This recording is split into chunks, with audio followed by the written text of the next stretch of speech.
கர்த்தருடைய பரிசுத்த நாமம் மகிமைப்படுவதாக. ஆண்டவரும் இரட்சகருமாய் இருக்கிற இயேசு கிறிஸ்துவின் வல்லமையுள்ள நாமத்தினாலே உங்கள் யாவருக்கும் என்னுடைய அன்பின் வாழ்த்துக்களை நான் தெரியப்படுத்துகிறேன். இந்த நல்ல நாளில் உங்க எல்லாரையும் பார்க்கிறது ஒரு பெரிய சந்தோஷம்.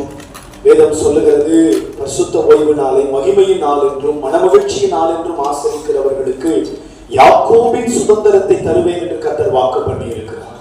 அல்லேலூயா. ஆபிரகாமை விட கர்த்தர் ஈசாக்கை ஆசீர்வதித்திருந்தார். ஈசாக்கை விட யாக்கோபு ஆசீர்வதிக்கப்பட்டவர். முற்பிதாக்களிலே முதன்மையான ஆசீர்வாதத்தின் சுதந்திரவாதி யாக்கோபின் மேல் இருந்தது. யாரெல்லாம் பரிசுத்த ஓய்வு நாளை கனம் பண்ணுகிறார்களோ அவர்கள் மேல் ஆபிரகாமின் ஆசீர்வாதம் அல்ல, ஈசாக்கின் ஆசீர்வாதம் அல்ல, யாக்கோபின் சுதந்திரத்தை கர்த்தர் தருவார். அல்லேலூயா. ஒவ்வொருவரையும் ஆண்டவர் அப்படி ஆசீர்வதிக்க வேண்டும் என்று மிகுந்த அன்போடு கூட நான் உங்களை வாழ்த்துகிறேன். கர்த்தர் உங்களை ஆசீர்வதிப்பாராக. நேரடியாக கர்த்தருடைய வார்த்தைக்கு நேராக நாம் கடந்து செல்ல போகிறோம். சகரியாவின் புஸ்தகம் 9வது அதிகாரம் அதனுடைய 8வது வசனத்தை முதலாவது வாசிக்கலாம். சகரியா 9வது அதிகாரத்தினுடைய 8வது வசனம். சேனையானது புறப்படும் போதும் திரும்பி வரும்போதும் என் ஆலயம் காக்கப்படும்படி அதை சுற்றிலும் பாளையம் போடுவேன். இனி ஒடுக்குகிறவன் அவர்களிடத்தில் கடந்து வருவது இல்லை. அதை என் கண்களினாலேயே பார்த்து கொண்டிருக்கிறேன். இங்கே ஒரு வேத வார்த்தை இப்படி சொல்லுகிறது, இனி ஒடுக்குகிறவன் அவர்களிடத்தில் கடந்து வருவது இல்லை. இந்த கால வேளையில கர்த்தருடைய சன்னிதானத்திற்கு வந்திருக்கிற தேவ பிள்ளைகளாகிய உங்கள் ஒவ்வொருவரையும் பார்த்து ஆண்டவர் சொல்ற வார்த்தை என்ன அப்படின்னு கேட்டீங்கன்னா, இதுவரைக்கும் உங்களை ஒடுக்குகிற ஏதோ சில வல்லமைகள், இதுவரைக்கும் உங்களை முடக்குகிற ஏதோ சில கிரியைகள், உங்களை எழுப்ப விடாம, உங்களை செயல்பட விடாம, உங்களை ஸ்தம்பித்து போக பண்ணுகிற அல்லது உங்களை முற்றிலுமாக நிலை குலைய பண்ணுகிற, உங்க வாழ்க்கையில நன்மை உண்டாகாதபடிக்கு உங்க வாழ்க்கையை வெறுமையாக்கும்படி போராடி கொண்ட சில ஒடுக்குகிற வல்லமைகள் உங்களை இதுவரைக்கும் எதிர்த்து நின்று போராடி உங்களை சீரழித்துக் கொண்டிருந்தது. இந்த காலை வேளையில ஆண்டவர் உங்களை பார்த்து சொல்றார். என்ன சொல்றாரு? இனி ஒடுக்குகிறவன் உங்களிடத்தில் வருவது இல்லை. அல்லேலூயா. அந்த ஒடுக்குகிற வல்லமையை எல்லாம் கர்த்தர் அப்புறப்படுத்திட்டார். அந்த ஒடுக்குகிற ஆவிகளை எல்லாம் கர்த்தர் உங்களை விட்டு தூரப்படுத்த வேண்டும் என்று விரும்புகிறார். அந்த ஒடுக்குகிற கிரியைகள், உங்களை எழும்ப விடாம தடை செய்கிற சில போராட்டங்கள், உங்களை எழும்ப விடாம உங்களை முற்றிலுமாக எல்லா விதத்திலும் பாதிக்கிற சில போராட்டங்கள், அது உங்க எல்லைகளில் இருக்கக்கூடாது. ஒவ்வொருத்தரும் ஒவ்வொரு விதமான பிரச்சனைகளிலே சிக்கி சிறைப்பட்டு கிடக்கிறார்கள். சில பேருடைய சரீரத்தில் இருக்கிற வியாதி பாருங்க, அவங்கள அடுத்த கட்ட ஆசீர்வாதத்துக்குள்ள போகவே விடாது. அந்த பலவீனம் அவங்களை பிடிச்சு அடக்கி முடக்கி கஷ்டப்படுத்திக்கிட்டே இருக்கும், காயப்படுத்திக்கிட்டே இருக்கும். அவங்களுக்கு எப்பவுமே அது ஒரு பெரிய வேதனையாக இருக்கும். எந்த ஒரு காரியமும் செய்ய முடியாது, வேலைக்கு போக முடியாது, சம்பாதிக்க முடியாது, ஒரு ஒரு நல்ல காரியம் கெட்ட காரியத்துக்கு போக முடியாது, ஆவிக்குரிய காரியங்களுக்குள்ள நம்மளை ஈடுபடுத்திக் கொள்ள முடியாது. அந்த ஒடுக்குகிற ஆவிகள் நம்மளை செயல்பட விடாம, நம்மளை எழுப்ப விடாம, நம்மளை கர்த்தருக்கென்று பிரகாசிக்க விடாம, அவைகள் எல்லாம் நம்மளை முடக்குவதற்காக போராடி கொண்டிருக்கிறது. இன்னும் ஒரு சிலர் பாருங்க, பொருளாதார ரீதியா பாதிக்கப்பட்டிருப்பாங்க. சம்பாதிப்பாங்க, சம்பாதிக்கிற பணம் போதுமானதா இருக்க, வருமானம் போதுமானதா இருக்க, எப்படா அந்த கடனை விட்டு வெளியே வருவோம் அப்படின்னு காத்திருப்போம். கடனை விட்டு வெளியே வர்றதுக்கு கொஞ்ச நாள் இருக்கும் பொழுது இன்னொரு கடல்ல சிக்க வேண்டியது வந்து, ஒரு கடன் போய் இன்னொரு கடன், இன்னொரு கடன் போய் இன்னொரு கடன் சொல்லி கடன்லயே வாழ்க்கையை நடத்த வேண்டிய ஒரு நிர்பந்தம். நமக்கு கடன் கொடுக்கிறவங்களும் இப்ப அரசாங்கம்லாம் கடன் கொடுக்குது, சுய உதவி மகளிர் குழு அந்த மாதிரி இப்ப நிறைய கடன் உதவி கொடுக்கக்கூடிய காரியங்கள் எல்லாம் அரசாங்கம் இப்ப முன்னெடுக்க ஆரம்பிச்சிருச்சு. ஏன் அப்படின்னு கேட்டீங்கன்னா, இது நல்ல பிசினஸா தெரியும் கவர்மெண்ட்டுக்கு. கடன் சொன்னா நம்ம மக்கள் யோசிக்காம வாங்கிடலாம். முதல்ல 5000 ரூபாய் கடன் கொடுப்பாங்க, அதை கட்டி முடிச்ச உடனே அவனே கூப்பிட்டு, பரவாயில்ல நீங்க நல்லா கட்டிட்டீங்க, உங்களுக்கு அடுத்த கடன் 7000 ரூபாய் தரும். அதை கட்டி முடிச்ச உடனே அடுத்த கடன் உங்களுக்கு 13000 ரூபாய் தரும். அதை ஏத்திக்கிட்டே போனோம்னா நம்ம பிளான்லாம் எப்படி ஆயிருந்தா, 5000 வச்சு அந்த வேலையை முடிச்சிட்டோம், இப்ப 13000 தர்றாங்களாமா, இந்த வேலையை முடிச்சிடலாம், அந்த வேலையை முடிச்சிடலாம். ஒரு கடன் முடியறதுக்கு முன்னாடி அடுத்த கடனுக்கான திட்டமிடுதல்கள் நமக்குள்ள நடக்க ஆரம்பிச்சு. இதெல்லாம் நம்மளை ஒடுக்குகிற ஆவி அப்படின்னு நமக்கு தெரியல. கிரெடிட் கார்ட்ஸ் யூஸ் பண்றோம், அந்த கிரெடிட் கார்ட்ஸ் எப்படி யூஸ் பண்ணணும் அப்படிங்கிறது நமக்கு தெரியல. அதுல கடனுக்கு மேல கடனை வாங்கி மாசத்துல இஎம்ஐக்கு மேல இஎம்ஐ, குறிப்பிட்ட 50 நாட்களுக்குள்ள அந்த பணத்தை செலுத்த முடியாததுனால அங்க போடக்கூடிய பெனால்டி, அதுல உண்டாகக்கூடிய சில சிரத்தைகள், அதை கட்டி முடிச்சாலும் அவன் வந்து இல்ல நீங்க இதை கட்டல, இதுக்கு நீங்க இவ்வளவு கட்டுறது அப்படிங்கிற டேர்ம் அவன் பேசும்போது நம்மளால எதுக்கு பேச முடியல. எக்ஸ்ட்ரா பணத்தை கட்டி எத்தனை பேர் இப்படி மாட்டிட்டாங்க தெரியுங்களா? ஒடுக்குகிற ஆவிகள். இன்னைக்கு நிறைய பேர் ஒடுக்கப்படுகிறார். ஆண்டவர் சொல்றாரு, அந்த ஒடுக்குகிற ஆவிகள் இனி உங்களிடத்தில் வருவது இல்லை. அல்லேலூயா. சில இடங்கள்ல பாத்தீங்கன்னா நம்மள கேவலமாய் பேசுகிற ஒரு கூட்டம் இருந்துகிட்டே இருக்கும். எங்க போனாலும் நம்மள ஏளனமாக அசட்டை பண்ணுகிறவர்கள், நம்மள ஒரு மாதிரி அற்பமாவே பார்ப்பாங்க. இவெல்லாம் என்னத்தை போய் பொழைக்கிறான், இவெல்லாம் எங்க போய் இங்க வந்தான், இவனை கொண்டு என்ன நடக்க போகுது அப்படிங்கிற மாதிரி நம்மள ஒரு மாதிரி அசட்டையா நினைப்பாங்க பாருங்க. அதெல்லாம் நம்மளுக்கு ரொம்ப கஷ்டமா இருக்கும். சில பேருக்கு பார்வை அப்படி இருக்கும், சில பேர் மூஞ்ச திருப்பிட்டு போயிடுவாங்க, நம்மளை ஏற்றுக்கொள்ள மாட்டாங்க. நம்மகிட்ட பேசுற வார்த்தைகளும் கடினமான வார்த்தைகளா இருக்கும். இப்பெல்லாம் கொஞ்சம் மனசு கஷ்டமா இருக்கும் பாருங்க. அதெல்லாம் நம்மளை செயல்பட விடாம, எழும்ப விடாம, பிரகாசிக்க விடாம அந்த ஒடுக்குகிற ஆவிகள் போராடிட்டு. நீங்க யாரு சொல்றாரு, அப்படிப்பட்ட ஒடுக்கத்துக்குள்ள நீங்க வந்திருந்தீங்கன்னா கர்த்தர் சொல்றாரு, ஒடுக்குகிறவன் இனி உங்களிடத்தில் இருப்பது இல்லை. ஒடுக்குகிற ஆவிகள் இனி உங்கள் எல்லைகளிலே வருவது இல்லை. ஆபத்துகள், விபத்துகள், நாச மோசங்கள், பிரச்சனைகள், சண்டைகள், பிரிவினைகள், இதெல்லாம் ஒடுக்குகிற ஆவி. அந்த ஒடுக்குகிற வல்லமைகள் இனி உங்களிடத்தில் வருவது இல்லை. ஆமென் சொல்லுங்க. அல்லேலூயா. ஒரு 3 ஒடுக்குகிற காரியங்களை மட்டும் வேதத்திலிருந்து நான் உங்களுக்கு காண்பித்து கொடுக்க விரும்புகிறேன்.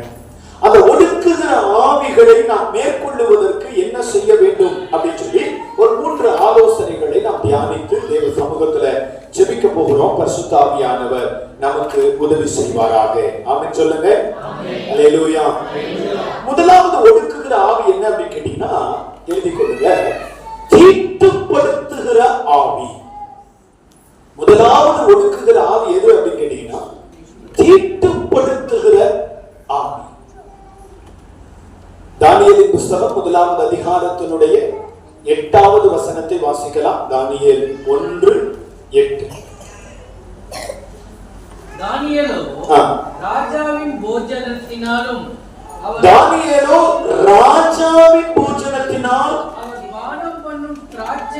அவர் பானம் பண்ணும் திராட்சை ரசத்தினால் தீட்டுப்படுத்தலாகாதென்று தன் இருதயத்தில் தீர்மானம் பண்ணினார். தன்னை தீட்டுப்படுத்தலாகாது என்று தன் இருதயத்தில் என்ன செய்து கொண்டாரா? தீர்மானம் பண்ணினார். இங்க தானியேல் இருதயத்துல ஒரு தீர்மானம் பண்றாரு. என்ன தீர்மானம் பண்றாரு அப்படின்னு கேட்டீங்கன்னா, இந்த ராஜாவினுடைய போஜனத்தினால நான் இனி என்ன பண்ண மாட்டேன்னா, தீட்டுப்படுத்தி கொள்ள மாட்டேன், நான் தீட்டுப்படுத்த மாட்டேன். ராஜாவினுடைய போஜனம் எந்த விதத்திலும் என்னை தீட்டுப்படுத்த கூடாது. அப்போ சாப்பிடுறது ராயல் ஃபுட்டா இருக்கலாம், ராஜரீக உணவாக இருக்கலாம், ராஜரீக போஜனமா இருக்கலாம். ஆனா அந்த போஜனம் என்ன தீட்டுப்படுத்துது அப்படிங்கும் போது அந்த போஜனம் எனக்கு வேண்டாம். அது ஒரு ஆகாரம், சாப்பிடுகிற ஆகாரம், பட் அது கூட என்ன தீட்டுப்படுத்துது அப்படின்னு சொன்னா எனக்கு அது வேண்டியது இல்லை. ராஜாவின் பிரதானிகள் வந்து தானியேலை ஆகாரத்தை சாப்பிடறதுக்கு கம்பல் பண்றாங்க, கட்டாயப்படுத்துறாங்க. ஆனா தானியேல் கடைசி வரைக்கும் போறாரு. நோ, அந்த சாப்பாட்டுல கை வைக்க மாட்டேன், கை வைக்க மாட்டேன். அந்த சாப்பாடு சாப்பிட்டாதான் ராஜகுலத்தை சேர்ந்தவர்கள் மினுக்கா இருக்கிறாங்க, அந்த மாதிரி நீங்களும் மாற முடியும். தானியேல் சொல்றாரு, வேண்டாம் வேண்டாம், 10 நாள் எங்களுக்கு வெஜிடபிள் ரைஸ் கொடுங்க, 10 நாள் எங்களுக்கு மர காய்கறிகளை கொடுங்க. 10 நாள் கழிச்சு சோதிச்சு பாருங்க யாருடைய முகம் பளபளப்பா இருக்குது. தானியேல் இந்த காலத்துல இருந்திருந்தான்னா ஃபேர் அண்ட் லவ்லிக்கு வேலை இல்லாம போயிருக்கும். அல்லேலூயா. ஏன்னா ஃபேர் அண்ட் லவ்லி விளம்பரத்துக்கு வர்ற யாருமே கலரா இல்ல. தலையில் முடி வளரும் விளம்பரத்துக்கு வர்றவங்க எல்லாம் என்னை மாதிரி இருக்கிறாங்க. எப்படி மக்கள் நம்புவாங்க? உடல் குறை இருக்கு, இதெல்லாம் செய்யணும்னு விளம்பரத்துக்கு வர்றவங்க பெரும்பாலான ஆட்களை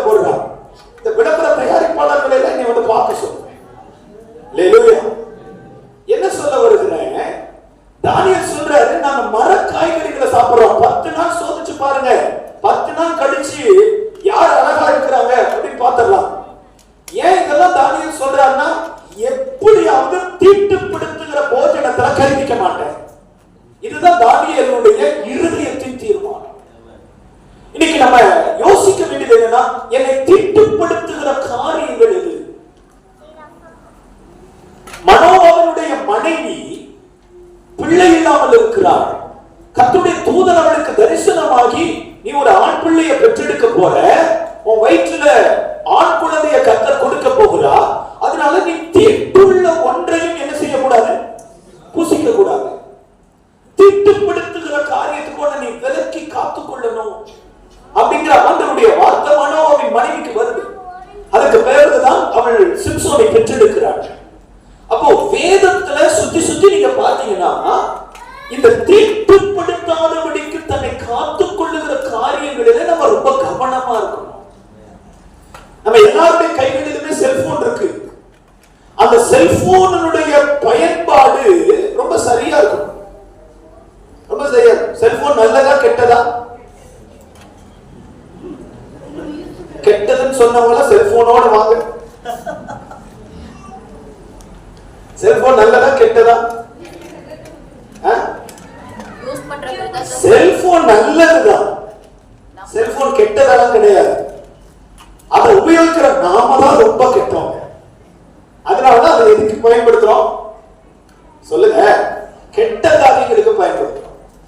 செல்போன் கெட்டதெல்லாம் இல்ல, செல்போன் நல்லது. அதை நல்லா பேசணும், டேட்டால சில விஷயத்தை கலெக்ட் பண்ணணும், உலகத்தின் பல காரியங்களை அறிந்து கொள்ளணும்.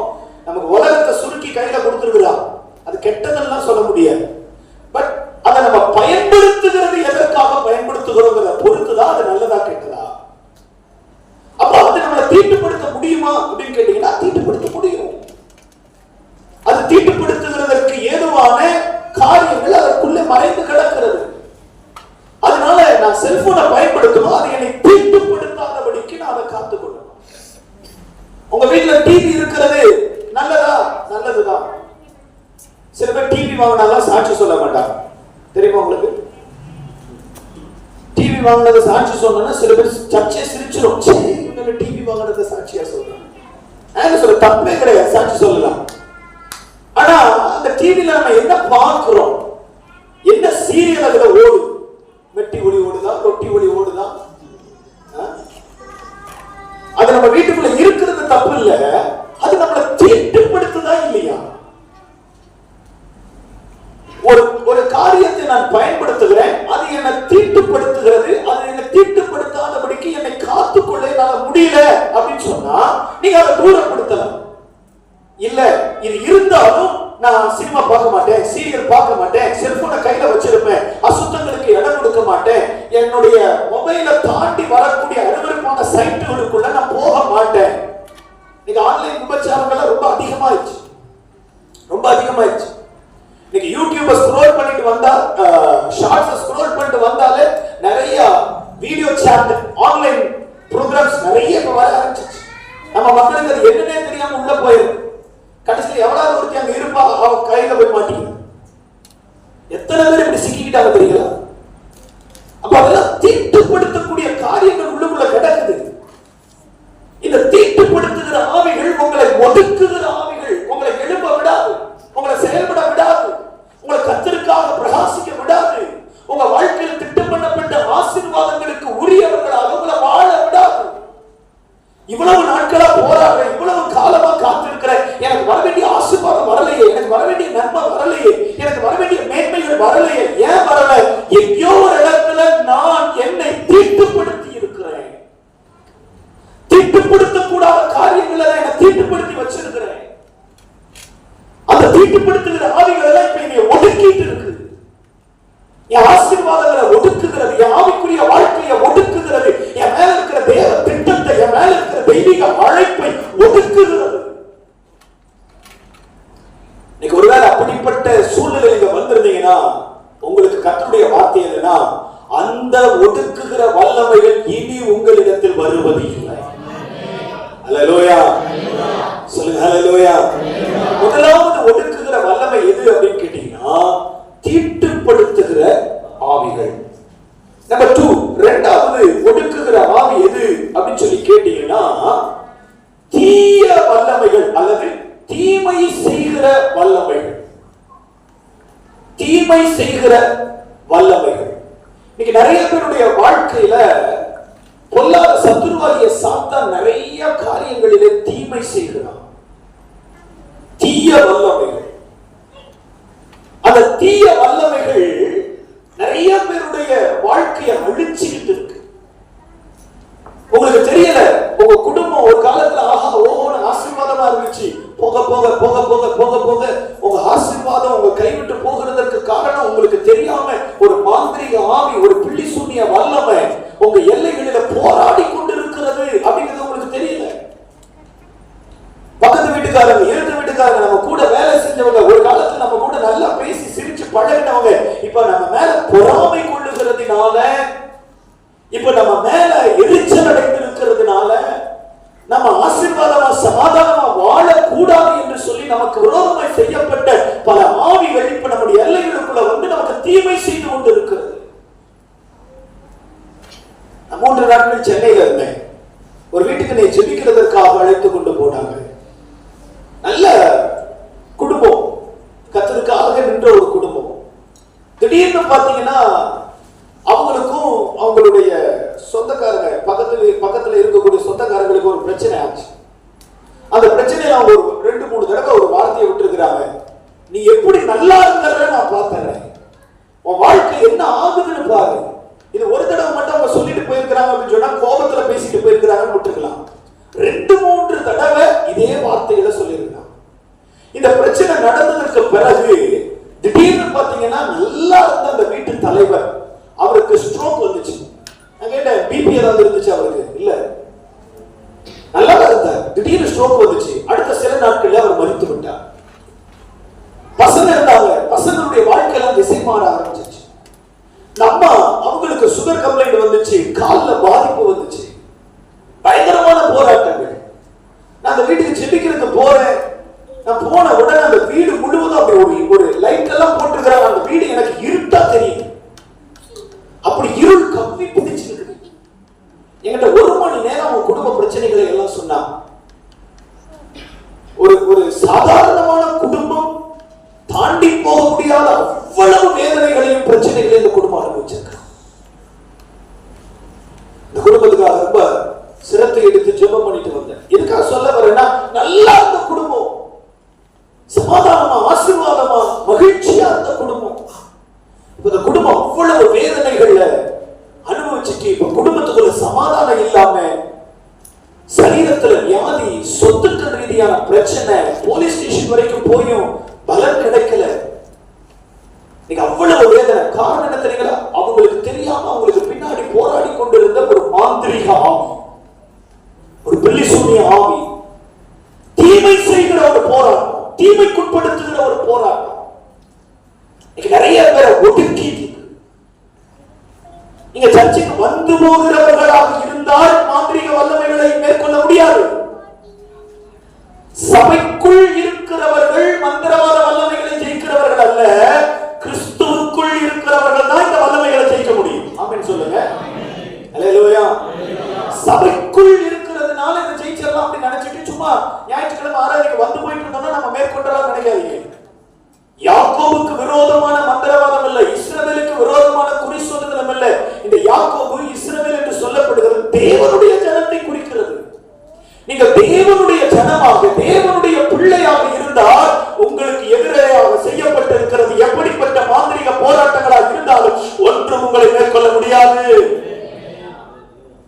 அல்லேலூயா.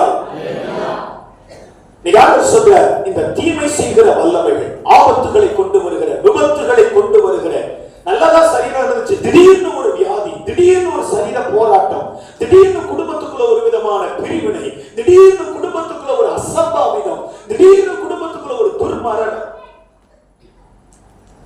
இன்னொரு வீட்டுக்கு ஜெபிக்கிறதற்காக அழைத்து கொண்டு போனாங்க. கடந்த 2 வருஷத்துல அந்த வீட்டுல 4 பேர் மரித்திருக்கிறார்.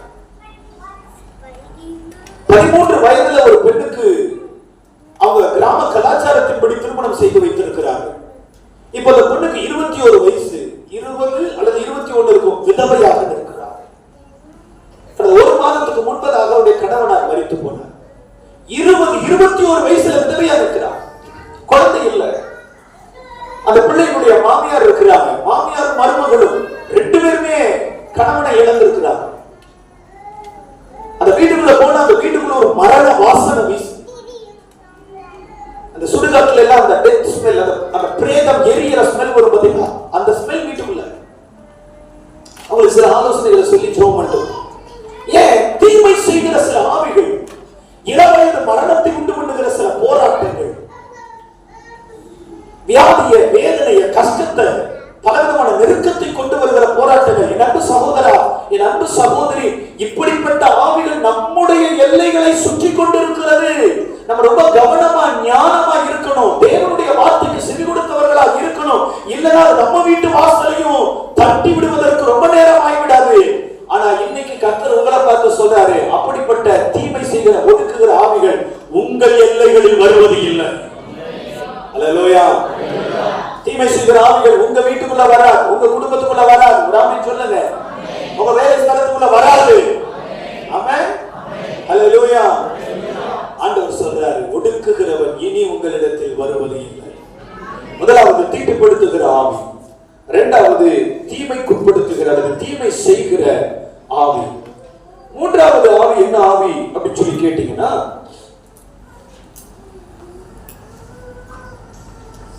பொல்லாத மனிதர்களுடைய ஆவி.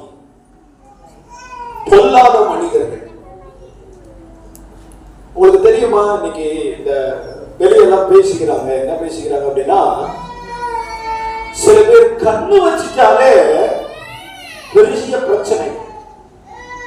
சில பேர் கண்ணு வச்சுட்டா, நான் ஆரம்பத்துல அது மேல எனக்கு நம்பிக்கை இல்லை. அது மேல நம்பிக்கை இல்லை. அவங்க கண்ணு வச்சானே, இவங்க கண்ணு வச்சா என்ன அப்படின்னு. ஆனா அதுக்கப்புறம் வேதத்தை வாசிக்கும் போது வேதத்துல ஒரு வார்த்தையை கண்டுபிடிச்சேன், வன்கண் அப்படின்னு சொல்லி.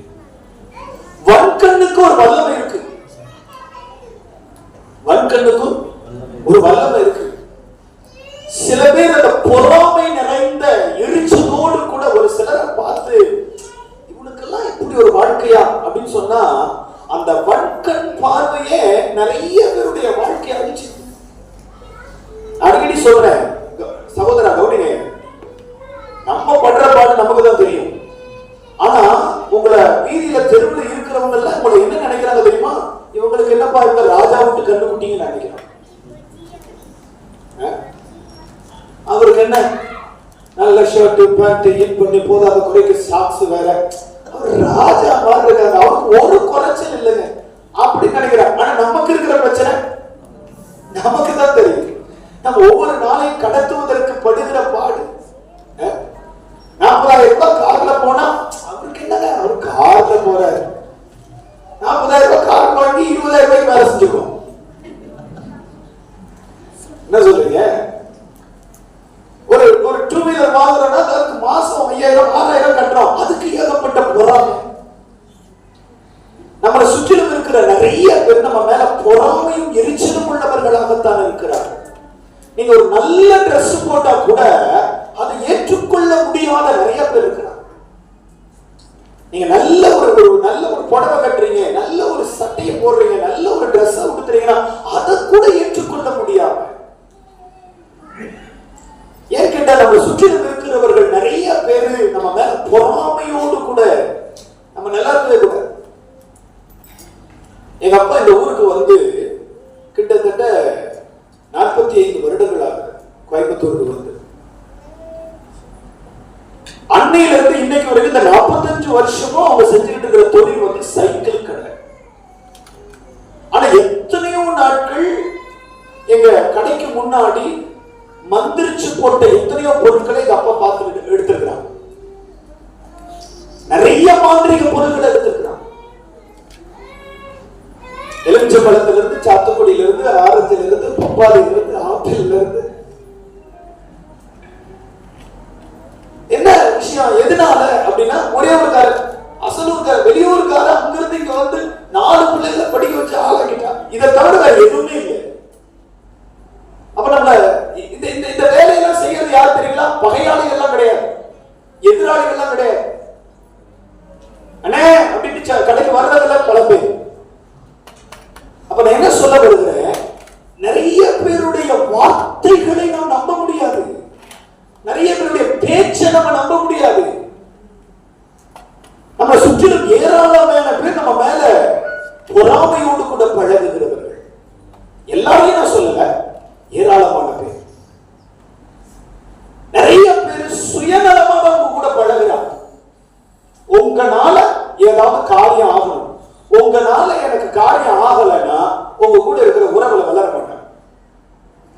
சுயநலமாக வாழுகிறவர்கள் உண்டு. உங்களுடைய ஆபத்து காலம், உங்களுக்கு ஒரு பிரச்சனை, உங்களுக்கு ஒரு துக்கம், உங்களுக்கு ஒரு கஷ்டம் அப்படின்னு சொன்னா அதுல விசாரிக்கவோ கூட நிற்கவோ உதவி செய்யவோ முன்வரவே மாட்டாங்க. ஆனா மத்த நேரம் பாருங்க, உங்க கையில பணம் இருக்கும்போது, பொருள் இருக்கும்போது, நீங்க சிரிச்சு பேசி சந்தோஷமா இருக்கும் பொழுது எல்லாத்துலயும் கூட இருப்பாங்க. நம்மளை யாரும் ஒருத்தர் சொல்ல, நம்மளை சுற்றிலும் இருக்கிற எல்லாருமே பொல்லாத மனிதர்கள், பொல்லாதவர்கள். அவங்க நம்மளை ஒடுக்கிட்டே இருக்கிறாங்க, ஒடுக்குகிற வல்லமை. 3 விஷயம் சொல்லியிருக்கிறேன். ஒண்ணு, தீட்டுப்படுத்துகிற ஆவிகள் நம்மை ஒடுக்கிக் கொண்டே இருக்கிறது. இரண்டாவது, தீமை செய்கிற ஆவிகள் நம்மை ஒடுக்கிக் கொண்டே இருக்கிறது. மூணாவது, பொல்லாத மனிதர்கள் நம்மை ஒடுக்கிக் கொண்டே இருக்கிறார். இந்த 3 விதமான காரியங்களை நம்மை ஒடுக்குகிற வல்லமை. கர்த்தருடைய வாக்குத்தத்தம் என்ன அப்படின்னா, ஒடுக்குகிறவன் இனி உங்களிடத்தில் வருவது இல்லை. ஒடுக்குகிற, தீட்டுப்படுத்துகிற ஆவிகள் இனி உங்களிடத்தில் வருவது இல்லை. ஒடுக்குகிற, தீமை செய்கிற வல்லமைகள் இனி உங்க வீட்டுக்குள்ள வருவது இல்லை.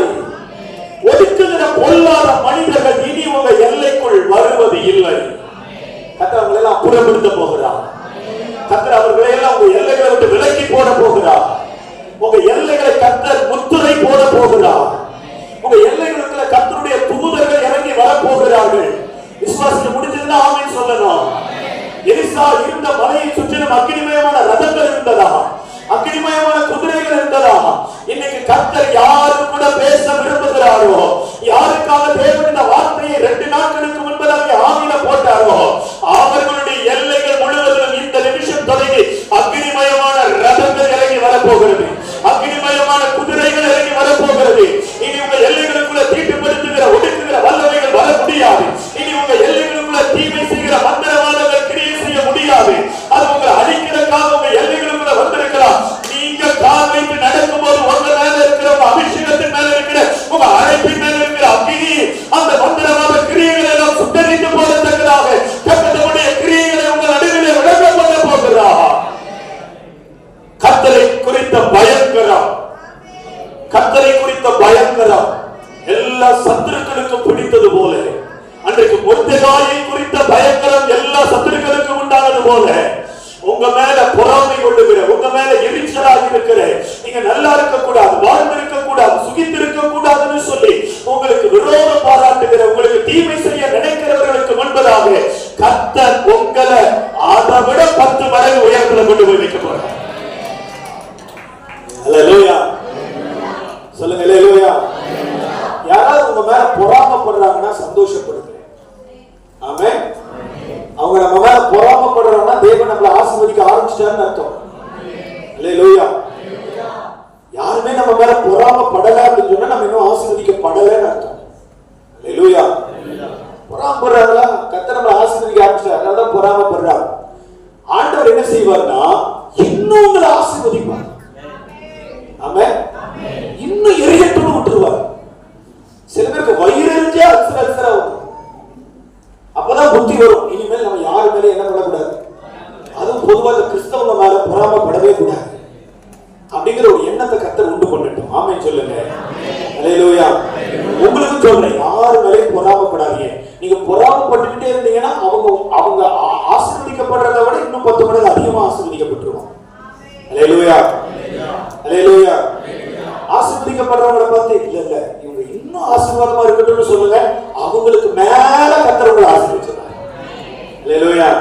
நான் எங்க போனாலும் ஊழியர்களாகட்டும், விசுவாசிகளாகட்டும், அவங்களை ஆசீர்வதிப்பது என்னுடைய வழக்கு என்னன்னா, என்னிலும் அதிக பலவானா மாத்துங்க ஆண்டவரே. எனக்கு நீங்க கொடுத்திருக்கிற வாக்குத்தத்தங்களை விட, தரிசனங்களை விட, எனக்கு நீங்க கொடுத்திருக்கிற ஆசீர்வாதங்களை விட, ஐஸ்வர்யங்களை விட இவங்களை பெரிய ஆளா வைங்க ஆண்டவரேன்னு சொல்லி தேவனுக்கு முன்பதாக இருதயம் திறந்து ஜெபிக்கிறதுனால நான் ஆசீர்வதிக்கிறவர்கள் ஆசீர்வதிக்கப்படுறாங்களோ இல்லையோ, ஆசீர்வதிக்கிற என்னைய ஆண்டவர் ஆசீர்வதிச்சுட்டே இருக்கார். அல்லேலூயா. நம்ம செய்ய வேண்டிய காரியம் யார் மேலேயும் நம்ம பொறாமைப்பட வேண்டாம். ஆமென். சோ 3 விஷயங்கள். தீட்டுப்படுத்துகிற ஆவிகள் இனி உங்களிடத்தில் வருவது இல்லை. இரண்டாவது, தீமை செய்கிற ஆவிகள் இனி உங்களிடத்தில் வருவது இல்லை. மூணாவது, பொல்லாத மனிதர்கள் இனி உங்களிடத்தில் வருவது இல்லை. ஆமென். ஆமென். இந்த 3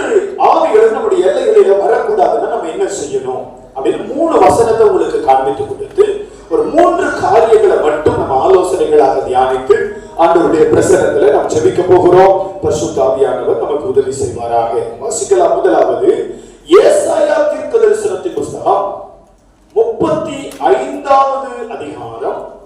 ஏசாயா தீர்க்கதரிசனத்தின் புத்தகம் 35வது அதிகாரத்தினுடைய 8வது வசனத்தை வாசிக்கலாம். அங்கே பெரும்பாதையான வழியும் இருக்கும், அது பரிசுத்த வழி என்னப்படும். யார் வருவதில்லையா? தீட்டுள்ளவன். இந்த வசனத்தை தான் நான் உங்களுக்கு முதல் பாயிண்டா சொன்னேன். தீட்டுப்படுத்துகிற ஆவிகள் இனி அந்த வழியில் நடந்து வருவது இல்லை. அந்த வழியில் நடக்கிறவர்கள் பேதையராக இருந்தாலும் திசை கெட்டு போவது இல்லை. ஒரு ஆமென் சொல்லுங்க. இங்கே வேத வசனம் சொல்லுகிறது, அங்கே பெரும்பாதையான ஒரு வழி இருக்கும். அந்த வழிக்கு பேர் என்ன அப்படின்னு கேட்டீங்கன்னா பரிசுத்த வழி. ஆமென் சொல்லுங்க. ஆமென் சொல்லுங்க. அந்த பெரும்பாதையான வழிக்கு பேர் பரிசுத்தமான வழி. அந்த வழி பரிசுத்தமாக இருக்கிறதுனால தீட்டுள்ளவன் அல்லது தீட்டுப்படுத்துகிறவன் அந்த எல்லைக்குள்ள வருவது இல்லை. இப்ப இந்த தீட்டுப்படுத்துகிற ஆவிகள் நம்மளை தீட்டுப்படுத்துகிறதற்கு காரணம் என்ன தெரியுங்களா? வழி பரிசுத்தமா இருந்துச்சுன்னா, பரிசுத்தமா இருக்கிற வழியில தீட்டுப்படுத்துகிற எந்த காரியங்களும் உள்ள வர முடியாது. ஆமென். நம்ம அன்பேலன்ஸ்டா இருக்கிறோம் பாத்தீங்களா? சில பேர் பாக்குறேன், அவங்க எப்படின்னு கேட்டீங்கன்னா ஆளுக்கு ஏற்ற மாதிரி தன் வாழ்க்கையையும் தன் ஆவிக்குரிய நிலையையும் மாத்திக்குவான். தனக்குன்னு ஒரு ஸ்டாண்டர்டான லைஃப் இருக்காது. ஆளுக்கு ஏற்ற மாதிரி சர்ச்சுக்கு வந்தா சர்ச்சில் பழகிற ஃப்ரெண்ட்ஸ் கூட சேர்ந்து இருக்கும் பொழுது அதுக்கு ஏற்ற மாதிரி தான் வாழ்க்கை. ஸ்கூலுக்கு போயிட்டோம், காலேஜுக்கு போயிட்டோம் அப்படின்னா அங்க இருக்கிறவங்க எப்படி பேசுவாங்க பழகுவாங்க, அதுக்கு ஏற்ற மாதிரி வாழ்க்கை. வீட்டு பக்கத்துல ஃப்ரெண்ட்ஸ் கூட பழகுனா அவங்களுக்கு ஏற்ற மாதிரி வாழ்க்கை. சூழ்நிலைக்கு ஏற்ற மாதிரி இடம் கொடுத்து விட்டு கொடுத்து தன்னுடைய ஆவிக்குரிய ஸ்டாண்டர்டான லைஃப சரியா கொண்டு போக முடியாதவர்கள், அன்பேலன்ஸ்டா வாழ்றவங்க. நல்லா கவனிங்க. பரிசுத்த விஷயத்துல மட்டும் நீங்க எதுக்கும் யாரு கூடயும் காம்ப்ரமைஸ் ஆகவே கூடாது. ஆமென் சொல்லுங்க. ஹல்லேலூயா. வழி பரிசுத்தமான வழியா இருந்துச்சுன்னா தீட்டுள்ளவங்க வரமாட்டான். யாருடைய வழி பரிசுத்தமா இருக்குதோ, யாருடைய நடக்கை பரிசுத்தமா இருக்குதோ, யாருடைய எல்லைகள் பரிசுத்தமா இருக்குதோ அவன் கரெக்டா அனலைஸ் பண்ணிடுவான். இது தீட்டுப்படுத்துகிற ஆவி. தானியேலுக்கு தெரிஞ்சிருக்கு பாருங்க, ராஜா இன்னும் ராஜாவுடைய விருந்து சாலைக்குள்ள போகல, இன்னும் ராஜாவுடைய டைனிங் ஹாலுக்குள்ள போகல, இன்னும் ராஜாவுடைய டைனிங் ஹால்ல என்னென்ன இருக்குது அதை அறிந்து கொள்ள முற்படல. ஆனா தானியேலுக்கு தெரியுது, ராஜாவுடைய டைனிங் ஹால் இருக்கிற எல்லாமே தீட்டுப்படுத்தக்கூடியது. ஏன் அது தெரியுது? ஏன் தானியேலால அனலைஸ் பண்ண முடிஞ்சது? தானியேலுடைய எல்லை பரிசுத்தமா இருக்கு, தானியேலுக்குள்ள பரிசுத்த வழிகள் இருக்கிறது. யார் ஒருவர் பரிசுத்தத்திற்காக தன்னுடைய வாழ்க்கையை இழுத்து கொண்டு போகிறார்களோ, இது என்ன பரிசுத்தத்தை கெடுத்துரும், இது என் பரிசுத்த வாழ்க்கையை பாதிச்சிடும், இந்த காரியம் இவங்க கூட பேசுவது, இவங்க கூட பழகிறது, இவங்க கூட நான் ஐக்கியமா இருக்கிறது, இவங்களுடைய எல்லைகளுக்கு ஏற்றாற் போல நான் என்னை மாற்றிக் கொள்ளுவது, அல்லது இவங்க கூட நான் பேசுறது, இது என் பரிசுத்தத்தை கெடுத்துரும் அப்படின்னு சொல்லி சொன்னா உடனடியாக அந்த இடத்தை மட்டும் நம்ம ஷிஃப்ட் ஆக்கி கொள்ள பழகணும். ஏசாயா சொல்றார், என்ன சொல்றாரு? அசுத்த உதடுகள் உள்ள மனுஷனாக இருக்கிறேன். ஐயோ ஆண்டவரே, நான் அதமான அசுத்தமான உதடுகள், அசுத்தமான வாய். அதுக்கப்புறம் அவரே காரணம் சொல்றார், ஏன் எனக்கு அசுத்தம் வந்துச்சுன்னா என்ன சுற்றிலும் இருக்கிறவர்கள் எல்லாம் சொல்லுங்க அசுத்த உதடுகள் உள்ளவர்கள். அப்ப சுற்றிலும் இருக்கிறவர்களுக்குள் இருந்த அசுத்தம் என் வாழ்க்கையை பாதிச்சிருச்சு, என்னுடைய ஆவிக்குரிய நிலையை பாதிச்சிருச்சு, என்னுடைய ஆவிக்குரிய சூழலை பாதிச்சிருச்சு. இன்னைக்கு நம்முடைய பிரதானமான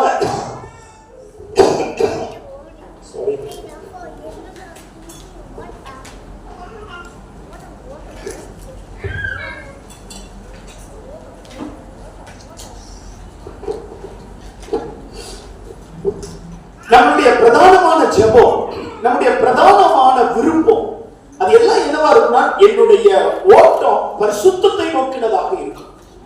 ஆமென் சொல்லுங்க. அல்லேலூயா. என்னுடைய ஆவிக்குரிய வாழ்க்கையினுடைய நிறைவு பரிசுத்தத்தை நோக்கினதா இருக்கும். உங்களால பரிசுத்தமா வாழ முடியலையோ, முயற்சி எடுத்து விழுந்து போறீங்களோ இல்லையோ, முயற்சித்து தடுமாறீங்களோ, அதெல்லாம் இரண்டாவது காரியம்.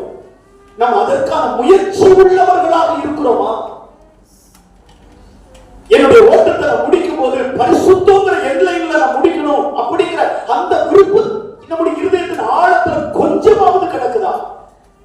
நான் சொல்றேன், பரிசுத்தத்துக்குலாம் நீங்க ரொம்ப பெருசா அலட்டிக்கிட்டு ஒண்ணும் செய்ய வேண்டிய அவசியமே இல்லைங்க. ஒன்னும் அவசியமே இல்லை. பரிசுத்தமா வாழணுங்கிற விருப்பம் இருந்தாலே ஆண்டவர் உங்களுக்கு வாக்குத்தத்தம் பண்ணுவார், நானே உன்னை பரிசுத்தமாக்குகிற கர்த்தர். பரிசுத்தமா வாழணுங்கிற விருப்பம் இருந்தாலே அந்த வாக்குத்தத்தம் நமக்குள்ள வேலை செய்ய ஆரம்பிச்சிடும். நம்ம எதை விரும்புறோமோ அதுதான் கர்த்தர் நமக்கு கொடுக்கிறார். தெரியுங்களா?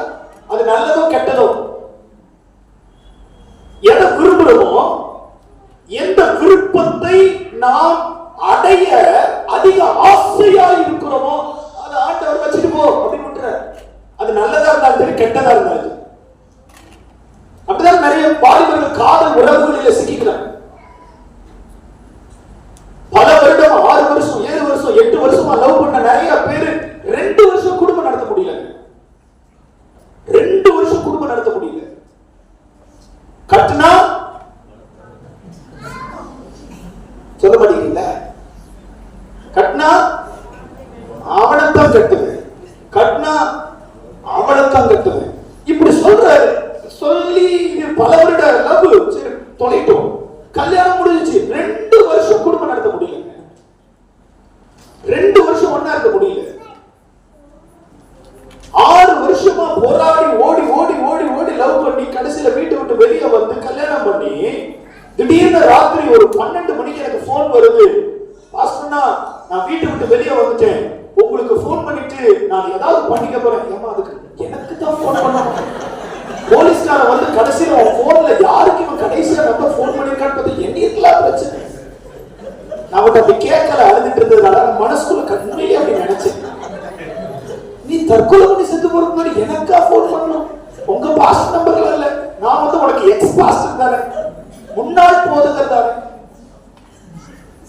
அப்புறம் அவங்களோட பேச்சு கொடுத்து 20 நிமிஷம் ராத்திரி 12 மணிக்கு போராடுறாங்க. எனக்கு வாழ்க்கையை பிடிக்கல, எனக்கு நாங்க வாழவே விரும்பல. சரி, எங்கம்மா நீ இருக்கிற அதை சொல்ல மாட்டேங்குது. அதுக்கப்புறம் 20 நிமிஷம் நிறைய வார்த்தைகள் எல்லாம் சொல்லி, நம்பிக்கை கிடைத்த காரியங்கள் எல்லாம் சொல்லி, நீ வா நான் பேசுறேன், என்னன்னாலும் பாத்துக்கலாம், என்னன்னாலும் செஞ்சுக்கலாம். அவளை காப்பாற்றணும் இல்லையே, என்னைய காப்பாற்றணுங்கிறதுக்காகவே அவன் இருதயத்தை திரும்ப வேண்டியதாச்சு. கடைசியில் அப்புறம் எங்க இருக்குன்னு சொல்ல அவங்க வீட்டுக்காரருக்கு இன்னொரு மொபைல போன் பண்ணி நான் பேசிட்டு இருக்கிறேன், இங்க வாங்க இங்கதான் இருக்குன்னு சொல்லி ராத்திரி 1 மணிக்கு அவளை வீட்டுக்கு அனுப்பிச்சு விட்டு என்ன சொல்ல 6 வருஷம் காதல். இந்த சம்பவம் நடக்கும்போது 2வது வருஷம் முடியல. எதுக்காக சொல்ல வர அப்படின்னு சொல்லி கேட்டா, நம்ம எதை விரும்புறோமோ அது நல்லதோ கெட்டதோ வச்சு தொலை ஆண்டு விட்டுறாரு. அதுக்கப்புறம் அதுல இருக்கிற நெளிவு சுழிவுகள் எல்லாம் நாம தான் சந்திக்க வேண்டியது இருக்குன்னு வச்சுக்கோங்க. ஆனா ஆண்டவர் வந்து விட்டுறாரு, ஓ என்னமோ பண்ணு. ஏன் அந்த அந்த அந்த மாதிரியான விஷயத்தெல்லாம் நம்ம விரும்பி அடைந்தே ஆக வேண்டும்? கட்டினா அவன்தான், கட்டினா அவதான் அப்படிங்கிற விஷயத்துல ஆண்டவர் நம்மள சரி ஓகே வச்சுட்டு போன்னு சொல்றாரு. அப்படி கொஞ்சோண்டு நமக்கு பரிசுத்தத்து மேல ஆசை இருந்துச்சுன்னா வச்சுட்டு போன பரிசுத்தத்தை கொடுக்காம விட்டுருவாரா? அல்லேலூயா. அதுக்காக நம்ம தலைகீழ நடக்கணுங்கிற அவசியம் இல்லை. அதுக்காக சட்டையை கிழிச்சுக்கணுங்கிற அவசியம் இல்லை. மண்டையை போய் செவுத்துல முட்டி முட்டி ஜெபிக்கணுங்கிற அவசியம் இல்லை. பரிசுத்தமாய் வாழ வேண்டும் என்கிற கொஞ்ச விருப்பம், ஆமென் சொல்லுங்க. தீட்டுப்படுத்துகிற எந்த கிரியைகளும் உங்கள் எல்லையிடத்தில் வராதபடிக்கு கர்த்தர் அவைகளை விலக்கி போடுவான். அந்த ஒதுக்குகிற ஆவிகள் இனி உங்ககிட்ட வராது. உங்க கையில செல்போன் இருக்கலாம், உங்க வீட்டுல டிவி இருக்கலாம், உங்களுடைய பழக்க வழக்கங்கள்லாம் உலக நண்பர்களாக இருக்கலாம். ஆனால் உங்கள் இருதயம் இடம் மாறக்கூடாது. அது பரிசுத்தத்தை வாஞ்சித்ததாக இருக்க வேண்டும், பரிசுத்தத்தை விரும்பினதாக இருக்க வேண்டும். ஆமென் சொல்லுங்க. உங்களை குறிச்சு யார் என்ன சொல்றாங்க அதை பத்தி கவலைப்படாதீங்க. உங்க இருதயத்தை பார்க்கிற கர்த்தருக்கு முன்பதாக நீங்கள் நாடகம் ஆட முடியாது. உங்க இருதயத்தை பார்க்கிற ஆண்டவருக்கு முன்பதாக உங்க இருதயத்தை திறந்து நீங்க அவர்கிட்ட காமிக்கணும், ஆண்டவரே இப்பவும் நான் பரிசுத்தத்தை விரும்புறேன். ஆமென் சொல்லுங்க. அல்லேலூயா. நீங்க பரிசுத்தத்தை விரும்புகிறவர்களாக இருந்தால் உங்களை பரிசுத்தத்துல நடத்துவார். தீட்டுப்படுத்துகிற ஆவிகள் உங்கள் எல்லைகளிலே வராதபடிக்கு கர்த்தர் காப்பார். ஆமென் சொல்லுங்க. அல்லேலூயா, அல்லேலூயா. சோ தீட்டுப்படுத்துகிற ஒடுக்குகிற ஆவிகள் உங்க எல்லைகளுக்குள்ள வராம இருக்கணும்னா நம்பர் 1 முதலாவது காரியம் பரிசுத்தத்தை பற்றிய விருப்பம் உள்ளவர்களாக இருக்கு. பரிசுத்தத்தை பற்றிய விருப்பம். ஆமென் சொல்லுங்க. ஆமென் சொல்லுங்க. எத்தனை பேர் பரிசுத்தத்தை விரும்புறீங்க? இப்படி கேட்ட நாங்க என்னதான் சொல்றது? அல்லேலூயா சொல்லித்தானே ஆகணும் பாஸ்டர். ஆனா உங்க இருதயம் தெரியும், ஆண்டவர் பார்க்கிறார், உண்மையிலே பரிசுத்தத்து மேல ஒரு விருப்பம் இருக்கா, பரிசுத்தத்து மேல ஒரு ஆசை இருக்கா? நான் உங்களுக்கு ஒரு நல்ல வார்த்தை சொல்லட்டுங்களா? நீங்க நினைச்சு பார்க்க முடியாத ஒரு உயரம் அல்லது நினைச்சு பார்க்க முடியாத ஒரு விலையேற பெற்ற ஆசீர்வாதம் நீங்க கற்பனை செஞ்சவங்க. எனக்கா இப்படி ஒரு உயர்வு, எனக்கா இப்படி ஒரு பெரிய காரியம். ஒருவேளை அடுத்த சட்டமன்ற தேர்தலில் முதலமைச்சர் ஆனா கூட ஆயிரலாம். அல்லேலூயா. நானா? ஆமா. அவ்வளவு ஒரு பெரிய மேன்மையான ஆசீர்வாதங்களை கர்த்தர் நமக்காக வைத்திருக்கிறார். அந்த மேன்மையான ஆசீர்வாதங்கள்ல டிராவல் பண்ணக்கூடிய அந்த ஸ்டெப்ஸ் எது தெரியுங்களா? பரிசுத்த நடக்கை. அதுதான் உங்க அந்த இடத்துக்கு கொண்டு போகும். நம்ம இன்னைக்கு இருக்கிற சூழ்நிலைக்கு, இன்னைக்கு இருக்கிற காரியத்துக்கு நண்பர்களோட அல்லது செல்போனோட அல்லது சினிமாவோட அல்லது சீரியலோட அல்லது அதோட இதோட அந்த என்ஜாய்மெண்ட்ல தற்காலத்தை அல்லது நிகழ்காலத்தை நம்ம கடத்தி விடுகிறோம்.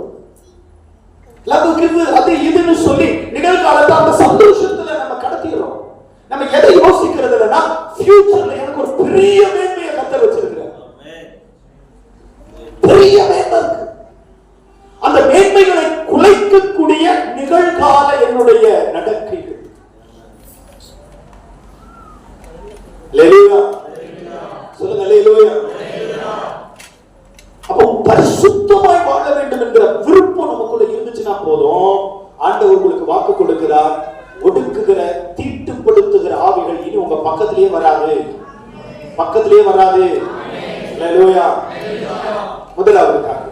இரண்டாவது காரியம் நாகூம் தீர்க்கதரிசனத்தின் புஸ்தகம் 1வது அதிகாரத்தினுடைய 15வது வசனம். இதோ சமாதானத்தை ஊட்டுகிற சுவிசேஷகனுடைய கால்கள் மலைகளின் மேல் வருகிறது. யூதாவே உன் பண்டிகைகளை ஆசரி, உன் பொருத்தனைகளை செலுத்து. துஷ்டன் இனி உன் வழியாய் கடந்து வருவதில்லை. துஷ்டன் இனி உன் வழியாய் என்ன செய்வது இல்லை?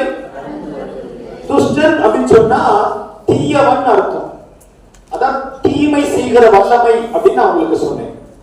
தீமை உங்களை ஆபத்துக்குள்ளாக்குகிற, விபத்துக்குள்ளாக்குகிற, உங்களுக்கு பிரச்சனைகளை, போராட்டங்களை, வேதனைகளை, உங்க இருதயத்தை காயப்படுத்துகிற காரியங்களை செய்கிற சில தீய வல்லமைகள், உங்களை அளவச்சு பார்க்கணும்னு நினைக்கிற சில ஆவிகள், உங்களை குறைஞ்சுக்கிட்டே இருக்கணும்னு சொல்லுகிற சில வல்லமைகள். அப்போஸ்தலன் பவுல் சொல்றாரு, என் மாம்சத்துல எனக்கு ஒரு முள் கொடுக்கப்பட்டிருக்கிறது. அந்த முள் நாள்தோறும் என்னை குட்டும் சாத்தானுடைய தூதன். பவுலுக்கு ரொம்ப தெளிவா தெரியுது, என் உடம்புல ஒரு வியாதி இருக்குப்பா, அந்த வியாதி சாத்தான், அந்த வியாதி பிசாசு. அதை அனுமதித்தது கர்த்தர். கர்த்தருக்கு ஸ்தோத்திரம். அதை அனுமதித்ததற்கு ஒரு நியாயமான காரணம் இருக்கு. பட் உடம்புல குடிகொண்டு இருக்கிற அந்த பொல்லாத வியாதி சாத்தான். அது தீமை செய்து கொண்டு இருக்கு. நாள்தோறும் என்ன பண்ணுதா? குட்டுது. அப்படின்னு என்ன அர்த்தம்? பவுல வேதனைப்படுத்திக்கிட்டே இருக்கு, கஷ்டப்படுத்திக்கிட்டே இருக்கு. 3 தடவை ஆண்டவர்கிட்ட போய் ஜெபம் பண்ணாரா, வேதனை தாங்க முடியாம. ஆண்டவருடைய வார்த்தை என்ன? என் கிருபை உனக்கு போதும். உன்னோட பலவீனம் உன் உடம்புல தான் இருக்கும். இந்த பலவீனத்துக்கு நடுவுல உன் ஆவியில என் பலனை தருவேன், என் பலனை தருவேன். பவுலுக்கு இந்த வாக்குத்தத்தம் வார்த்தை ஆண்டவர்கிட்ட வந்த உடனே அதுக்கப்புறம் இந்த வியாதியை பத்தி அவர் கால உடம்புல பிசாசு குட்டிச்சாத்தான் என்னவோ இருந்துட்டு போகட்டும், அதுக்கு மேல ஆண்டவருடைய வல்லமை என் சரீரத்துல தங்க போகும். அதனாலதான் பவுலுடைய உருமால் சால்வை எடுத்துக்கொண்டு போய் வியாதியஸ்தர் மேல போட்ட பொழுது வியாதியஸ்தர்கள் எல்லாம் சுகமாக்கப்பட்டார். சில தீமை செய்கிற ஆவிகள், சில தீமை செய்கிற வல்லமைகள் இதுவரைக்கும் உங்களை குறைஞ்சிக்கிட்டே இருந்துச்சு, உங்க சரீரத்தை வேதனைப்படுத்திக்கிட்டே இருந்துச்சு, உங்க குடும்பத்தை வேதனைப்படுத்திக்கிட்டே இருந்துச்சு. திடீர்னு சில ஆபத்துகள், திடீர்னு சில விபத்து ஆபத்துகள், திடீர்னு சொல்லி சில துர்ச்செய்திகள் உங்களை கலங்கடிச்சுக்கிட்டே இருந்துச்சு, உங்களை பயமுறுத்திக்கிட்டே இருந்துச்சு. இன்னைக்கு கர்த்தர் வாக்கு கொடுக்கிறார், அந்த தீய வல்லமை, அந்த தீமை செய்கிற வல்லமை, அந்த துஷ்ட வல்லமை இனி உங்களிடத்தில் வருவது இல்லை. அதுக்கு என்ன செய்யணும்? யூதாவே, உன்னுடைய பொருத்தனைகளை செலுத்து. அல்லேலூயா. எதை செலுத்தணுமா? எதை செலுத்தணுமா? பொருத்தனை. நான் இப்ப காணிக்கையை பத்தி பேச வரல. பொருத்தனை அப்படின்னா என்ன அர்த்தம் தெரியுங்களா? தேவனிடத்தில் நேர்ந்து கொண்ட காரியம். தேவனிடத்தில் நேர்ந்து கொண்டதுதான் பொருத்தனை. ஒருவேளை நீங்க வாயை திறந்து, ஆண்டவரே இந்த காரியத்துல நான் இப்படி பொருத்தனை செய்கிறேன் அப்படின்னு நான் இதுவரைக்கும் ஒரு நாள் சொன்னதில்லை பாஸ்டர். ஏன்னா வேத வசனம் சொல்லுகிறது, நேர்ந்து கொண்டு செய்யாமல் போவதை விட நேர்ந்து கொள்ளாமல் இருப்பது நல்லது. பொருத்தனை பண்ணா செய்யாம விட்டுறக்கூடாது. அதனாலதான் பாஸ்டர் நான் பொருத்தனையே பண்றதில்லை அப்படின்னு சொல்லி அதுல இருந்து தப்பிச்சிடலாம் நீங்க நினைக்கவே முடியாது. நீங்க ஆண்டவருடைய சமூகத்தில், ஆண்டவரே நான் இப்படி இருப்பேன், இப்படி வாழ்வேன், இப்படித்தான் நடப்பேன், என் லைஃப் நான் இப்படி திருப்பிக் கொள்ளுகிறேன், இதற்கு ஏதுவான காரியங்களை செய்வேன், இதற்கு ஏதுவான கிரியைகளை நடப்பிப்பேன் சொல்லி எதெல்லாம் தேவ சமூகத்தில் நீங்கள் நிச்சயித்துக் கொள்ளுகிறீர்களோ, எதையெல்லாம் ஆண்டவர்கிட்ட போய் உடன்படிக்கையாய் பேசுகிறீர்களோ, எதையெல்லாம் உங்க ஜெப நேரத்தில் ஆண்டவர்கிட்ட இப்படி வாழ்வேன், இப்படி இருப்பேன், இப்படி நடப்பேன்னு சொல்லி நீங்க தேவ சமூகத்தில் அர்ப்பணிக்கிறீர்களோ, அதையெல்லாம் நீங்கள் செய்ய ஆரம்பித்து விட்டால் உங்கள் எல்லைகளிலே தீய வல்லமைகள் வருவது இல்லை. ஆமென் சொல்லுங்க. அல்லேலூயா. நீங்க ஆண்டவர்கிட்ட நான் இப்படிதான் இருப்பேன்னு சொல்லி எதெல்லாம் ஆண்டவர்கிட்ட சொன்னீங்களோ அதுக்கு உங்க வாழ்க்கைய விட்டு கொடுங்க. நான் எப்படி பார்க்கிறேன்னா, நீதி உள்ள ஒரு வாழ்க்கையாக பார்க்கிறேன். அல்லேலூயா. யார் ஒருவரிடத்துல ஆண்டவரே நான் இனிமேல் இப்படி இருப்பேன், இனிமேல் ஞாயிற்றுக்கிழமை ஆராதனைக்கு லேட்டா வரமாட்டேன், இனிமேல் பைபிள் இல்லாம சர்ச்சுக்கு வரமாட்டேன், இனிமேல் நான் காலையில இருந்து ஜெபிக்காம இருக்க மாட்டேன், டெய்லி ஒரு 4 அதிகாரமாவது வாசிக்காம இருக்க மாட்டேன் அப்படின்னா நீங்க ஆண்டவர்கிட்ட சொன்னீங்கல்ல, சொன்னதை செஞ்சிட்டீங்கன்னா உங்க எல்லைக்குள்ள தீய வல்லமைகள் வராது. ஆமென் சொல்லுங்க. ஏதோ ஒரு தீய வல்லமை வீட்டுக்குள்ள வந்ததுக்கு காரணம் என்ன தெரியுங்களா? அவர் சொன்னதை அவர் செய்யறதுக்கு ரெடியா இருக்கிறாரு, நான் அவர்கிட்ட சொன்னதை செய்யாம விட்டுட்டேன். நான் அவர்கிட்ட சொன்னதை செய்யாம விட்டுட்டதுனால ஏன் எல்லைகளுக்குள்ள சில தீய வல்லமைகள், ஏன் எல்லைக்குள்ள சில தீய ஆவிகளுடைய போராட்டங்கள், நான் நேர்ந்து கொள்ளல, நான் பொருத்தனை பண்ணல அப்படின்னு சொல்லி நீங்கள் தப்புவிக்கப்பட முடியாது. நீங்கள் ஏதோ ஒரு காரியத்துல தேவ சமூகத்துல ஆண்டவரே நான் இனிமேல் இப்படி இருப்பேன். எப்பவும் சொல்லல, டிசம்பர் 31ஆம் தேதியா சொல்லிடுறீங்களா? ஆண்டவரே பல முறை வேதத்தை வாசித்து முடித்து விட வேண்டும் என்று நான் தீர்மானம் பண்ணி ஆதியாகமம் 10ஆம் அதிகாரத்தை தாண்டாத பாவி ஆண்டவரே, வரக்கூடிய புதிய வருடத்தில் எப்படி ஆகிலும் நான் ஆதியாகமத்தை முழு வேதாகமத்தை முடித்து விடுவேன் ஆண்டவரே. அப்ப கூட ஆதியாகமத்தை முடிச்சிருவேங்கிறதா ஜெபமா வருது. முழு வேதாகமத்தை முடிச்சிருவேன் ஆண்டவரே. இப்படியே நம்ம டிசம்பர் 31ஆம் தேதி தீர்மானம் பண்ணியே 30 வருஷம் ஓடி போச்சு. அல்லேலூயா. ஆண்டவர் என்ன சொல்றாரு? நீ ஆண்டவர்கிட்ட என்ன செய்வேன்னு சொன்னியோ அதுதான் பொருத்தனை. ஆண்டவர்கிட்ட என்ன செய்வேன்னு சொன்னியோ, எதை நான் உனக்கு செய்வேன், நான் இப்படி வாழ்வேன், இப்படி நடப்பேன், இப்படி இருப்பேன், இப்படி செயல்படுவேன்னு சொல்லி தேவன்கிட்ட சொன்னீங்கல்ல, நீங்க சொன்னவைகளின்படி செய்ய நீங்கள் உங்களை அர்ப்பணித்து விட்டால் தீமை செய்கிற வல்லமைகள் உங்க எல்லைக்குள்ளே வர முடியாது. அல்லேலூயா. தீமை செய்கிற ஆவிகள் உங்க எல்லைகளுக்குள்ள வர முடியாது. கர்த்தர் சொல்றாரு, தீயவன் துஷ்டன் இனி உன் எல்லைகளிலே கடந்து வருவது இல்லை. கர்த்தர் யார் கூடயோ பேசுறார், யாருக்கோ சில வார்த்தைகள் வருகிறது, யாருடைய இருதயத்தையும் கர்த்தர் தட்டி விடுகிறதை ஆவியில உணர்கிறேன். யாரோ ஒருவருடைய இருதயத்துல உணர்வை கர்த்தர் கட்டளை இடுகிறார். தேவனிடத்துல திரும்ப திரும்ப திரும்ப திரும்ப நீங்க சொன்ன ஏதோ ஒரு வார்த்தையை நீங்கள் செய்ய வேண்டும் என்று தேவன் விரும்புகிறார். ஆண்டவர் இன்னைக்கு உங்களை பார்த்து சொல்றாரு, நீ செய்வேன்னு சொன்னதை நீ செஞ்சுட்டா நான் செய்வேன்னு சொன்னதை நான் செஞ்சிருவேன். அல்லேலூயா. ஆண்டவரே நான் இதை செஞ்சீங்க ஆண்டவரே, இப்படி இருப்ப ஆண்டவரே சொன்னீங்கல, நீங்க சொன்னதை நீங்க செய்யுங்க. இனி யாரையும் குறை பேச மாட்டேன், யாரையும் குற்றப்படுத்த மாட்டேன், யாரை பத்தி யாருகிட்டையும் தப்பா பேச மாட்டேன், யாரு மேலையும் பொறாமப்பட மாட்டேன், யாரு மேலையும் எரிச்சலாக மாட்டேன், கெட்ட வார்த்தை பேச மாட்டேன், கெட்ட கிரியைகளுக்கு நடக்கைகளுக்கு இடம் கொடுக்க மாட்டேன். என்னெல்லாம் ஆண்டவர்கிட்ட எப்பெல்லாம் சொல்லி இருக்கிறீங்களோ எனக்கு ஆவியானவர் உங்களுக்கு அதையெல்லாம் ஞாபகப்படுத்துகிறார். நீங்கள் தேவனிடத்தில் செய்வேன் என்று சொன்னவைகளை எப்பொழுது நீங்கள் செய்ய ஆரம்பிக்கிறீர்களோ அப்பொழுது உங்கள் எல்லைகளிலே ஒடுக்குகிற தீய வல்லமைகள் இருப்பது இல்லை. ஒண்ணுமே இல்லை. நீங்க ஆண்டவர்கிட்ட சொன்னதை நீங்க செய்ய முயற்சி எடுத்தால் போதும். முயற்சி எடுத்தால் போதும். முதலாவது நான் உங்களுக்கு சொன்னேன், பரிசுத்தத்தின் மேல ஒரு விருப்பம்.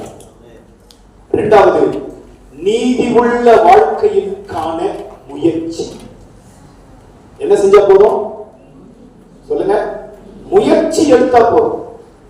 ஏன் சில ஒடுக்குகிற ஆவிகள் தீய வல்லமைகள் நம்ம எல்லைக்குள்ள வருதுன்னா நமக்குள்ள அந்த முயற்சியே இல்லை. என்ன இல்ல சொல்லுங்க? முயற்சியே இல்லை. ஆண்டவருடைய சமூகத்தை பொறுத்த அளவுக்கு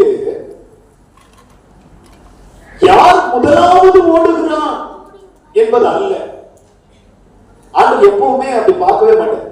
அதனாலதான் நமக்குள்ள போட்டிகள் வரக்கூடாது, நமக்குள்ள போட்டிகளே இருக்கக்கூடாது. யார் முதல்ல ஓடுறான்?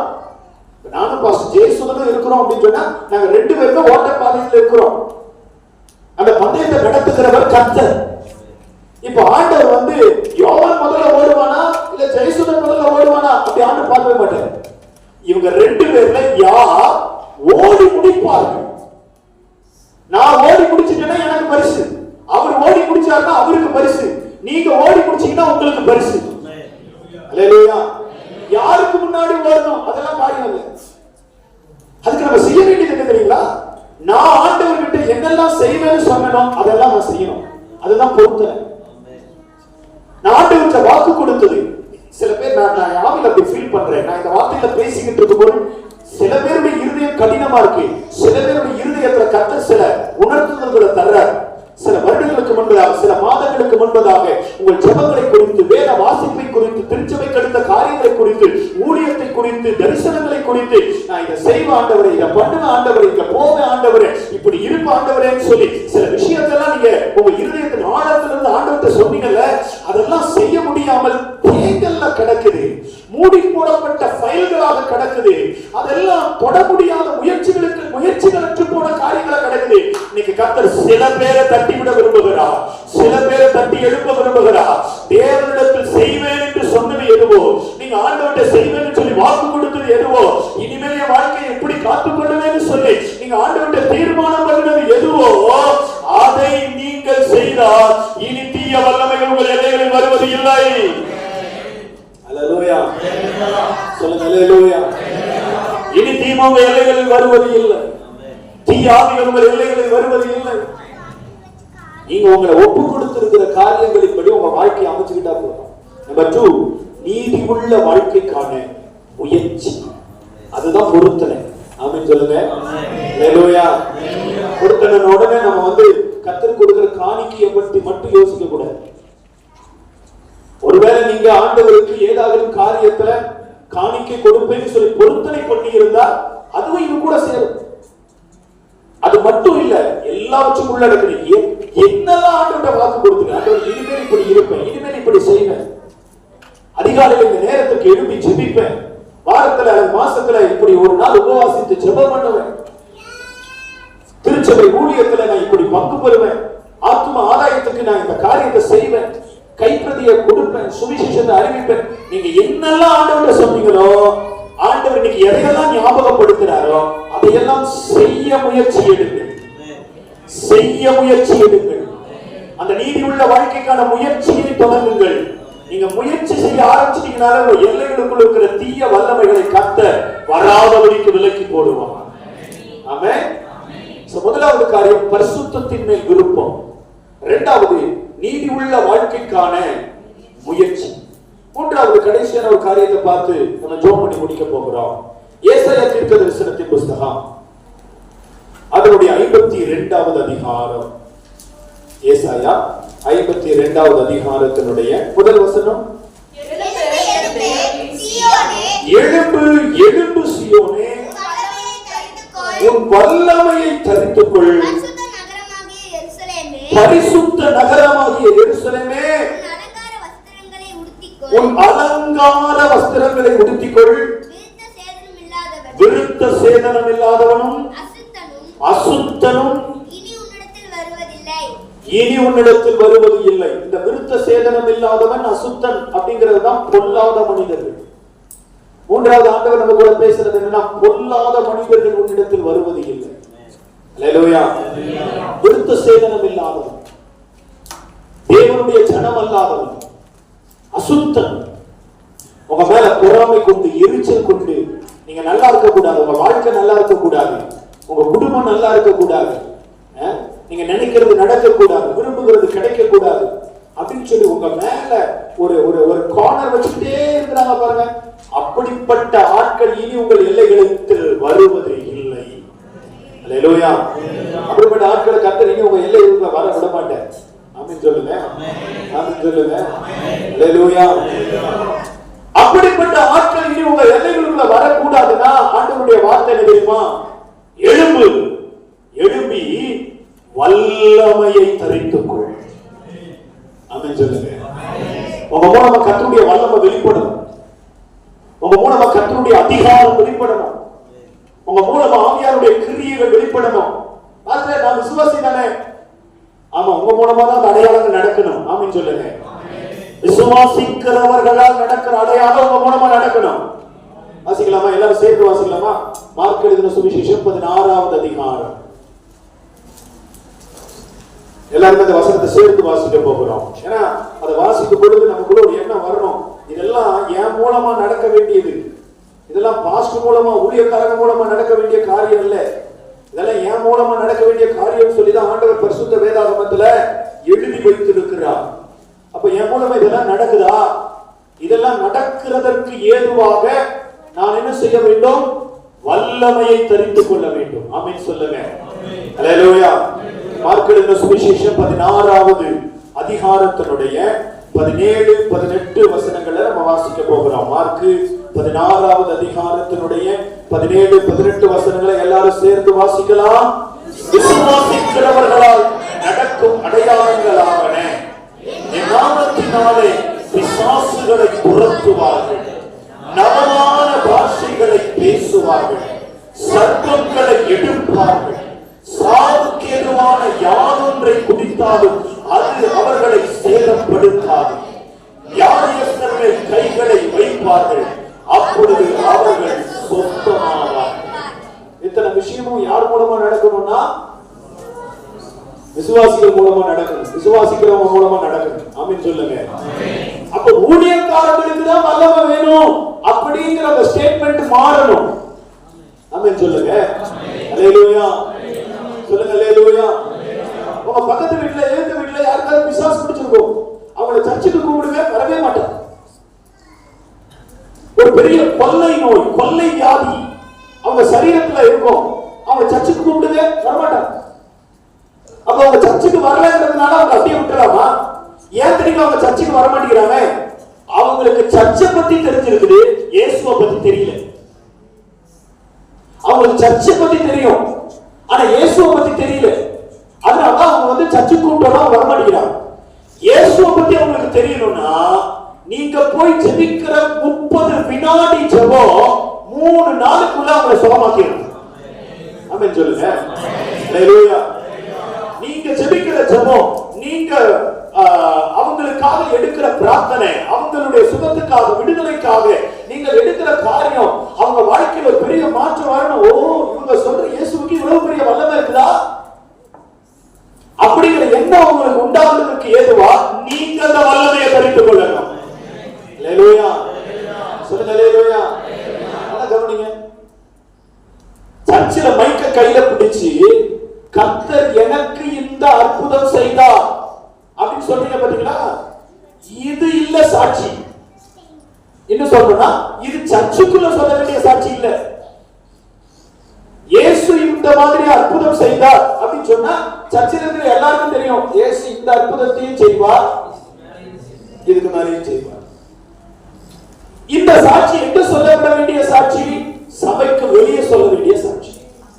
வேலை செய்யற இடத்துல, படிக்கிற இடத்துல, அறிந்தவர்கள் தெரிந்தவர்களோடு பேசும்போது, பக்கத்து வீட்டுக்காரங்களோட உட்கார்ந்து பேசிட்டு இருக்கும் போது இயேசு உங்களுக்கு செய்ததை எப்படியாவது அவங்ககிட்ட சொல்லிடுறது.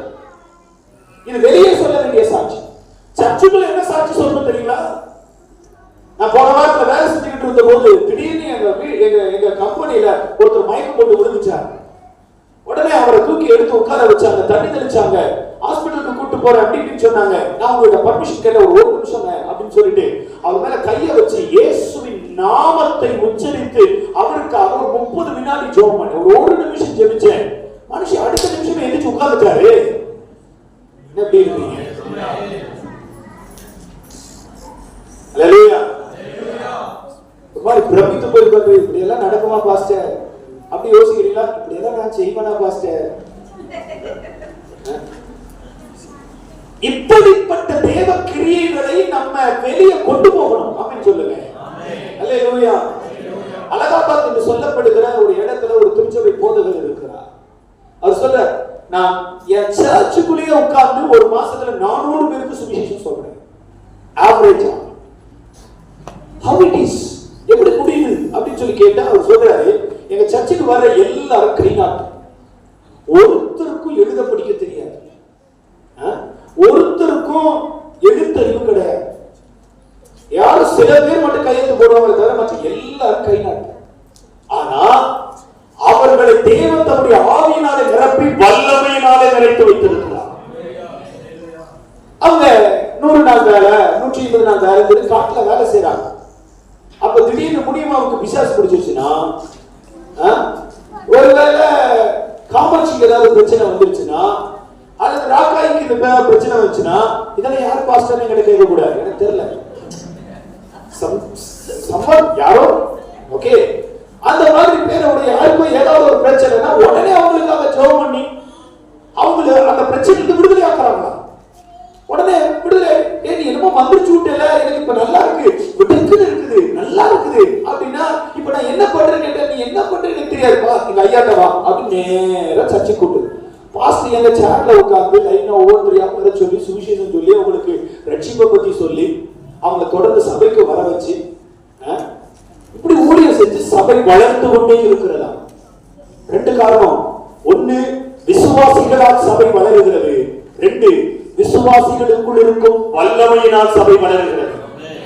அல்லேலூயா. பாஸ்டருக்கு ஜெபம் பண்ணி பிசாசு துரத்துற வேலையே கொடுக்கிறது இல்ல. நாம பாஸ்டருக்கு வியாதிக்காக ஜெபம் பண்ணி சுகமாக்குற வேலையை நாம கொடுக்கிறது இல்ல. அதெல்லாம் விசுவாசிகள் மூலமாகவே நடந்து விடுகிறதா. ஆமென் சொல்லுங்க. விசுவாசிகள் மூலமாகவே நடக்கிறது. அப்ப நம்ம மூலமா அப்படிப்பட்ட கிரியைகள் நடக்கணும். ஆமென் சொல்லுங்க. அல்லேலூயா. நம்ம பக்கத்து வீட்ல எழுத்து வீட்ல யாருக்காவது வியாதினா உடனே பாஸ்டருக்கு ஃபோன் பண்ணுங்கன்னு சொல்லக்கூடாது. நீங்க ஜெபம் பண்ணணும். நீங்க ஜெபிச்சா அற்புதம் நடக்கும், நடக்கணும். அல்லேலூயா. அதான் ஆண்டவர் சொல்றார், எழும்பு எழும்பு, உனக்கு ஒரு வல்லமையை நான் வைத்திருக்கிறேன், அந்த வல்லமையை நீ தரித்துக் கொள். இந்த பரிசுத்த ஓய்வு நாள்ல திருச்சபையை விட்டு வெளியே போகும் பொழுது ஆண்டவர் சொல்றாரு, வல்லமையை தரித்து கொண்டவனாக வெளியே போகும், வல்லமையை தரித்து கொண்டவனாக வெளியே போகும்.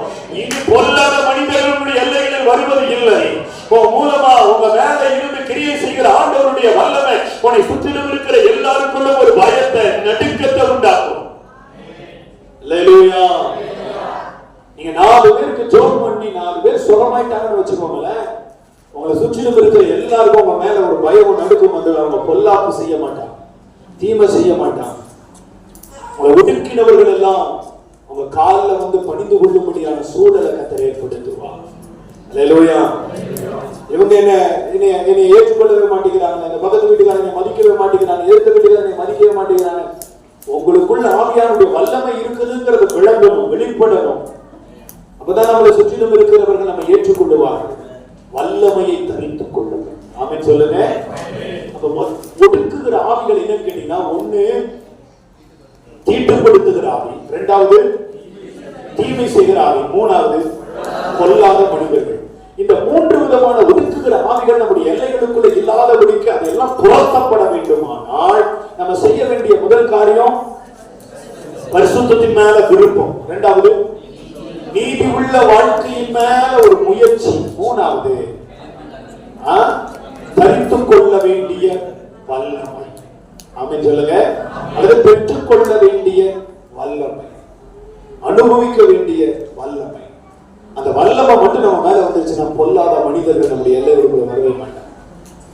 கோலியாத் வந்து மனுஷனா பிசாசா? மனுஷ ரூபத்துல வந்து பிசாசு. சொல்லுங்க, கோலியாத் மனுஷனா பிசாசா? மனுஷன். பிசாசு கிடையாது. கோலியாத் மனுஷன், பொல்லாத மனுஷன். அந்த பொல்லாத மனுஷன் அந்த எல்லைக்குள் இராதபடிக்கு அற்றுப்போக பண்ணதுக்கு காரணம் என்னன்னா, தாவீது மேல இருந்த ஒரு வல்லமை. அல்லேலூயா. தாவீது மேல கர்த்தர் வச்சிருந்த வல்லமை. ஜெபிக்கலாங்களா? எழுந்து நிற்கலாமா? ஆண்டவருடைய பிரசன்னத்தில் நாங்கள் ஜெபிக்க போகிறோம்.